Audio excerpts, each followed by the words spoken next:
মই জুইবাতে থাকোঁ। যি অৱস্থা আমাৰ মানে গতি নাই আৰু মানে এইগিলা বেলেগৰ ভাত বনাব যাওঁ, এতিয়া ভাত বনাব আহিলোঁ ভিজি ভিজি।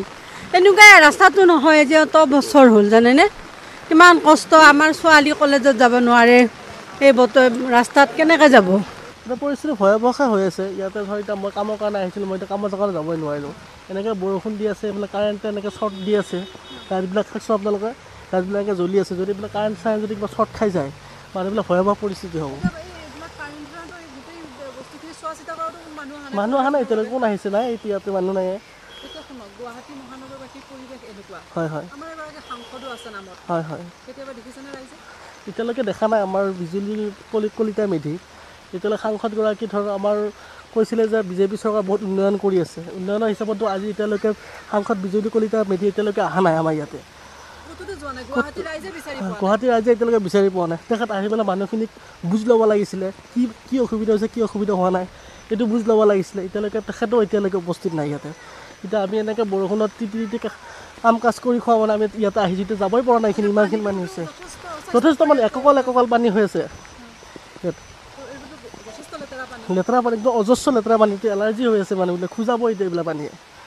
নলা নৰ্দমাৰ যিবিলাক লেতেৰা পানী, এইবিলাক চব লেতেৰা পানীবিলাক ওলাই আহিছে ইয়াতে।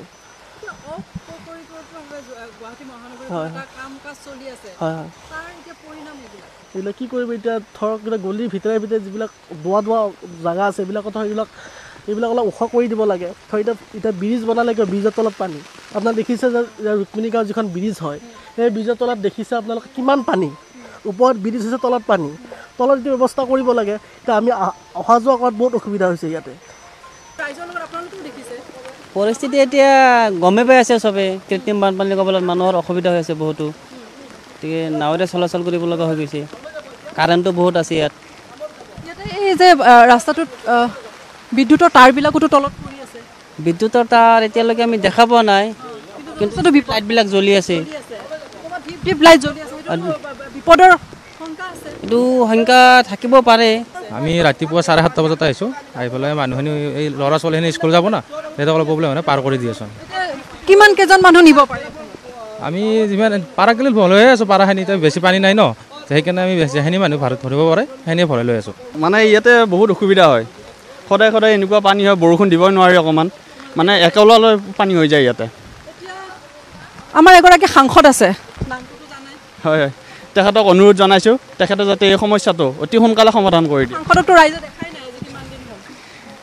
তেওঁলোকে টাইমত আহি ডাঙৰ কথা কয়, কিন্তু সময়ত এয়া আপোনালোকে পৰিস্থিতি দেখাই পাইছে। আজি এই অঞ্চলত কোনোবা নহয় কোনোবাতো ৰোগী আছে, ইমাৰ্জেঞ্চি যাবলগীয়া হ'ব, কি দশা? অৱস্থাটো খুবেই বেয়া, দেখিছে নহয় কেনেকুৱা অৱস্থা। কালি অফিচ যাব নোৱাৰিলোঁ, আজি এই আৰু হাফ পেণ্ট পিন্ধি আহিবলগীয়া আছে। অফিচত গৈ চেঞ্জ কৰিম, কাৰণ উপায় নাই, ক্ষতি কৰিব নোৱাৰোঁ। ঘৰ মানে ভিতৰতো পানী সোমাই গৈছে, এনেকুৱা অৱস্থা ইয়াৰ কৰি। আমাৰ গুৱাহাটী লোকসভা সমষ্টিৰ এগৰাকী সাংসদ আছে, এতিয়া তেওঁক অদৃশ্য সাংসদ বুলিয়ে ক'ব লাগিব, ৰাইজে দেখা নাপায়। এই দুৰ্দশাত আচলতে ক'ত আছে? ইয়াৰ উন্নয়নৰ পিনে অলপ চকু দিব লাগিব আৰু মানে কাম কৰিব লাগিব, অকল কথাই নহয়। সেইটো আৰু এইটো আন ক'বলৈ একো নাই, আমি চবেইতো দেখা পাইছোঁ নাই, যিটো ভুগি আছোঁ। মই জুইবাতে থাকোঁ। যি অৱস্থা আমাৰ মানে গতি নাই আৰু মানে এইগিলা বেলেগৰ ভাত বনাব যাওঁ, এতিয়া ভাত বনাব আহিলোঁ ভিজি ভিজি। এনেকুৱাই ৰাস্তাটো নহয় যে অত বছৰ হ'ল জানেনে, কিমান কষ্ট। আমাৰ ছোৱালী কলেজত যাব নোৱাৰে এই বতৰ ৰাস্তাত, কেনেকৈ যাব?